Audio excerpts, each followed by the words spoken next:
Alright guys, welcome back to another Fortnite video, and in this one we have a ton of stuff to talk about within the brand new 7.20 update, but we're not going to be talking about the usual stuff. We're going to be focusing on some of the more secret changes, the ones that are less obvious than the things like obviously we got a new weapon, there's a new glider redeploy thing. Maybe we'll talk a little bit about the scoped revolver, like the stats of it, but that's not the main thing we're going over. But instead things like changes to zip lines, a big thing that just showed up on the map, and also stuff like a change to tilted towers, how the snipers work in game, and more. We've just got a bunch of fun things to go over in today's video, and they are just going to be a bunch of cool changes. Most of them are more secret, and hopefully you don't know them yet. But yeah guys, thanks to all of you who have been using my supporter creator code TheLlamaSir in the item shop, and shout out to these people on screen for tweeting me a picture of them using my code. As you guys know, I sometimes occasionally decide to choose people that tweet me a picture of them using my code to my Twitter account, and sometimes choose people's Twitter names to put in a video. But overall guys, thanks to all of you who have been using my code. But yeah guys, be sure to hit that like button down below if you are excited for this update, and also comment which is the better landing spot, Polar Peak or Frosty Flights. I'm curious to see what you guys have to say, so comment that down below. But yeah guys, let's go ahead and jump into it right away with a strong one, and that is changes to the zip line. That is right guys, maybe you're not so interested in the zip line stuff, but there's still been some changes to hopefully fix like some of the issues of people getting flinged like off of it and then taking fall damage and stuff like that. And they did make quite a few interesting changes that I definitely think you guys need to know about. So like for example here, the first of which is that they added the ability to change direction just by, you know, moving where you want to go. As you can see in this video right here, I simply turn around and hold the direction I want to go opposite to the direction I'm already going on the zip line, and it changes for me. It slows down and then starts going the other direction. Now you don't have to be facing that, you can just hold like backwards if you really wanted to and it'll do the same thing, but it's definitely a nice addition because then you don't have to, you know, jump around. On top of that guys, they also made a change that reduces the max speed like when you enter a zip line. So first of all, like before this patch, it just went like max speed as soon as you touch the zip line, but now what happens is when you get on it, you slowly move into that max speed. It takes like maybe a second, around that amount of time. You can more easily see it if you like jump up and down on the zip line itself, but you'll see that you slowly gain speed and then get to the max speed and go forward. I'm assuming this is to stop those times where, you know, you'd get on the zip line and it would fling you off some random times. So hey, if it fixes that type of thing on the zip line, I'm all for it.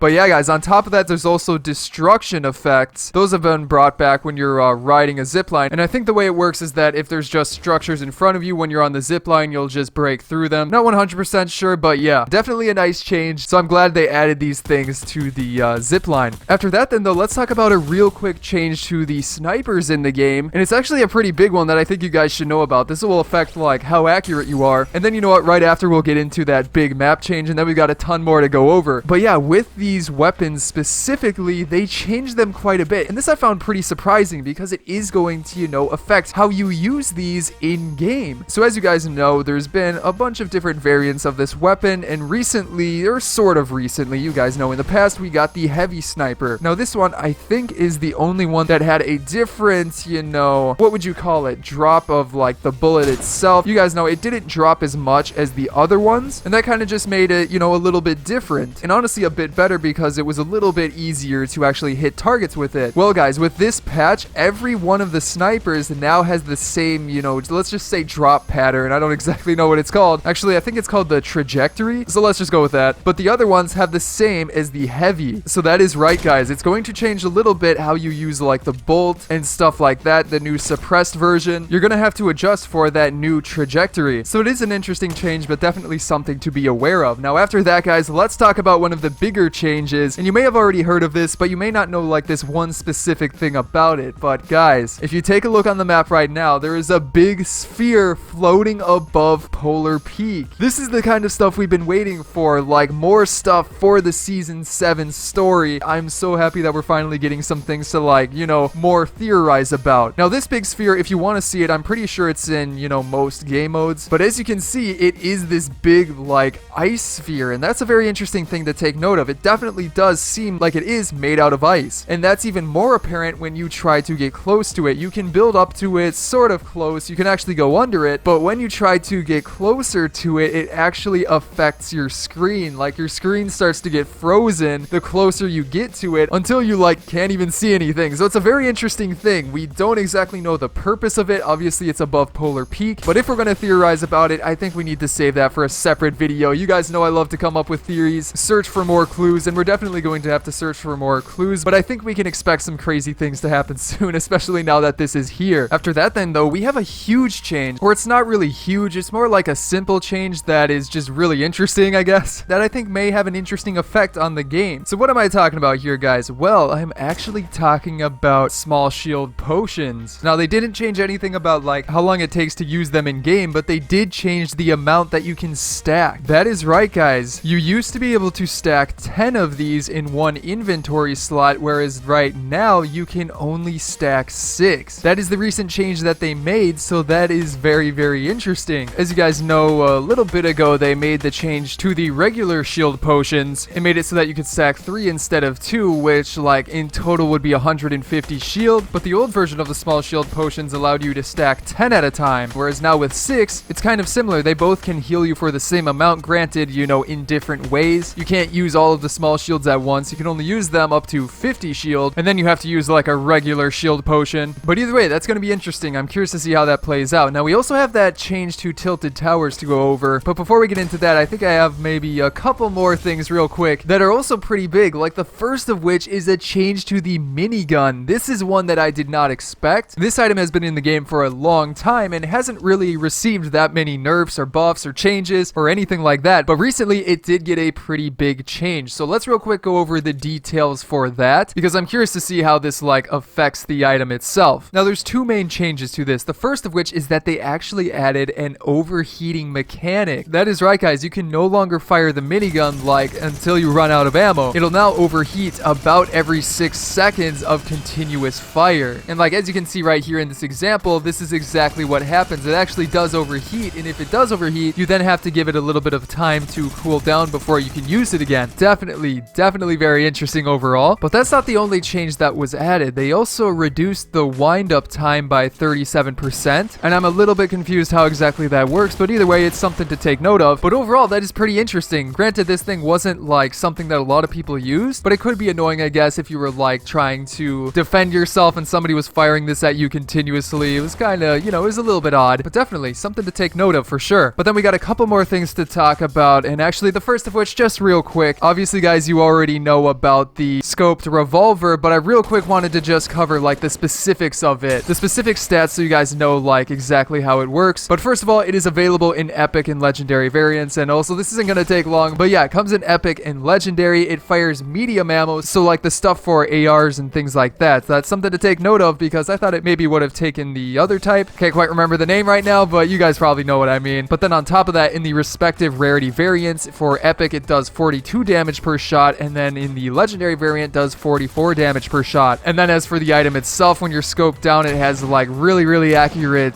accuracy but does have a lot of recoil to it, which is something to take note of. And then obviously it's available from floor loot, chests, supply drops, and vending machines. So yeah, those are the quick stats on the weapon. Just wanted to give you guys that overview, but let's go ahead and jump into it with a funny little change to tilted towers. This is like an ongoing joke or something like that. I do find it very interesting that tilted towers itself continues to change so much over like a bunch of the seasons. They've kept it going, making a bunch of, you know, adjustments, especially to this building. Now, as you can see right here, the building itself now is starting to get a little bit more complete. Like yesterday, before this update, it was still under construction. It was very open, but now as you can see, it's a bit more finished. Especially from the outside, it looks finished, as you can tell, but then when you step on the inside, it's still unfinished on the inside. So I would expect more changes to this part of Tilted Towers to come soon. But like taking a look at the inside, it's pretty similar to how it was before, if not the same. I can't exactly remember, but yeah, guys, definitely some things got switched around, so I'm excited to see like what happens with this. As you may remember, like a while ago, there was like this sports store shop that was here, and then it got destroyed by Kevin, I think. And it makes you wonder if like maybe it's a continuous joke that this building will never get finished and it'll just keep getting updated into different things. So who knows if it'll be destroyed this time around, but hopefully it stays safe. Either way, guys, I'm interested to see. Now, after that, then we also have another interesting change to talk about, and that is adjustments to traps. We knew that this was coming soon, but now we know like the official adjustments to certain traps. It mainly affects the cozy campfire, launchpad, and mounted turret, but one of the things is that they said the total drop chance of traps from floor loot increased from 3.9 2.98% to 4.73%. So you will be seeing a little bit more of like traps in general. But like some of the things like cozy campfires I'm excited for because the drop rate has been increased from 0.26% to 0.73%, making them a bit more common, which I'm definitely a fan of. The cozy campfire is super useful, but you didn't see it a ton before. They also adjusted the drop rate from loot llamas, increased the cozy campfires within those to be 15.47%. It was previously 6.63%. Now, similar to that, the launch pad got adjusted. The drop chance in terms of floor loot increased from 0.53% to 0.98%. And then for loot llamas, it increased from 13.25% to 20.77%. So again, you'll be seeing more of those as well. Now then for the mounted turret, it's actually reduced. So from floor loot, it was reduced from 0.8% to 0.73%, which really doesn't seem like that much. I guess we'll have to see how it plays out. But then for loot llamas, it was decreased from 20.42% to 15.47%, which is definitely fairly significant and something to, you know, keep in mind. So yeah, guys, hopefully you'll be seeing more cozy campfires and launch pads. That'll be a bit more fun, and also less mounted turrets. And then, guys, for the final thing I want to bring up in this video, this is a super quick one, but it is that one building mechanic change. I gave you guys an overview of how this works in my previous video about update stuff, and it is now here. So basically, they said if your first wall is like 70% underground, something like that, and you place it down, it'll like double place a wall and only take 10 mats, but it basically does this right here. So it's a nice little change. Hopefully that'll keep that annoying thing where you like place a wall like super far into the ground and it's like not even useful. Hopefully this more so stops that from happening. But yeah, guys, that is going to be it for today's video. I hope you enjoyed it, and if you did, be sure to hit that subscribe button down below. On top of that, you can check out some of my previous videos here, such as on the left, going over the top 10 rarest skins updated for 2019. So you definitely want to see that. And then on the right, my recent update news video if you want to check that out. But either way, guys, I hope you enjoyed this video, and I will see you in the next one.